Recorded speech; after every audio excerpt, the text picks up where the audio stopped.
मृत्यु का सत्य। मृत्यु को लेकर अक्सर मनुष्य के मन में भय और अनिश्चितता होती है, लेकिन भगवद गीता में भगवान कृष्ण ने अर्जुन को मृत्यु का वास्तविक स्वरूप समझाया है, जिससे उसका यह भय समाप्त हो गया। मृत्यु को एक नई दृष्टि से देखने का प्रयास किया गया है, जो इसे एक स्वाभाविक और अपरिहार्य घटना के रूप में प्रस्तुत करता है। भगवान कृष्ण ने कहा, न जायते म्रियते वा कदाचिन नाय भूत्वा भविता वा न भूय अजो नित्यः शाश्वतोऽयं पुराणो न हन्यते हन्यमाने शरीरे, अर्थात आत्मा का न तो कभी जन्म होता है और न ही कभी मृत्यु होती है। यह आत्मा शाश्वत, अजरमर और पुराण है। जब शरीर का नाश होता है तब भी आत्मा का नाश नहीं होता। मृत्यु एक शरीर का अंत है, लेकिन आत्मा की यात्रा का अंत नहीं।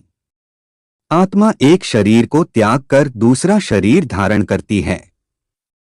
इसे गीता में ऐसे समझाया गया है कि जैसे मनुष्य पुराने वस्त्रों को त्याग कर नए वस्त्र धारण करता है, वैसे ही आत्मा पुराने शरीर को छोड़कर नए शरीर में प्रवेश करती है। इसलिए मृत्यु को एक बदलाव के रूप में देखा जाना चाहिए, न कि किसी अंतिम विनाश के रूप में। भगवद गीता में कृष्ण ने बताया है कि मृत्यु के बाद आत्मा किस प्रकार के शरीर को धारण करेगी, यह उस आत्मा के पिछले कर्मों और संस्कारों पर निर्भर करता है।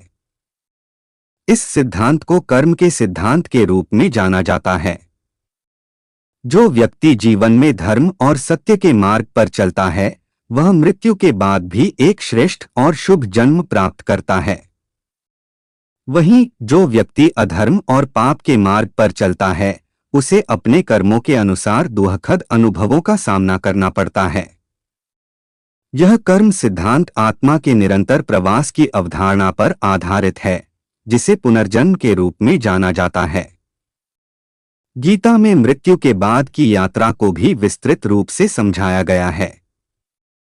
मृत्यु के बाद आत्मा किस प्रकार के मार्ग का अनुसरण करेगी, यह उसके जीवन काल के दौरान किए गए कर्मों और भक्ति पर निर्भर करता है। गीता में दो प्रकार के मार्गों का उल्लेख किया गया है, उत्तरी मार्ग और दक्षिणी मार्ग।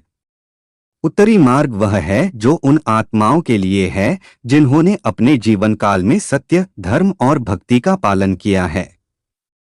यह मार्ग आत्मा को सूर्य की ओर ले जाता है, जिससे आत्मा का पुनर्जन्म नहीं होता और उसे मोक्ष की प्राप्ति होती है।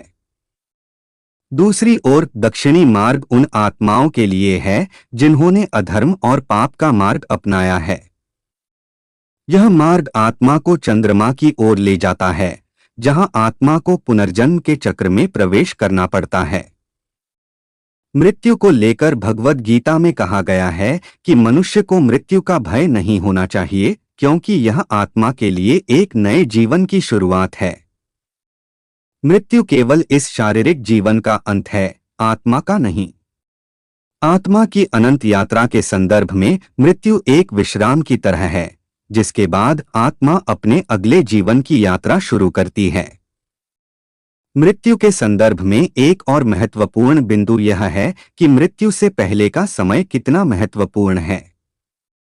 गीता में यह बताया गया है कि जिस समय मृत्यु होती है, उस समय व्यक्ति के मन की स्थिति कैसी है, यह उसके अगले जन्म को प्रभावित करती है।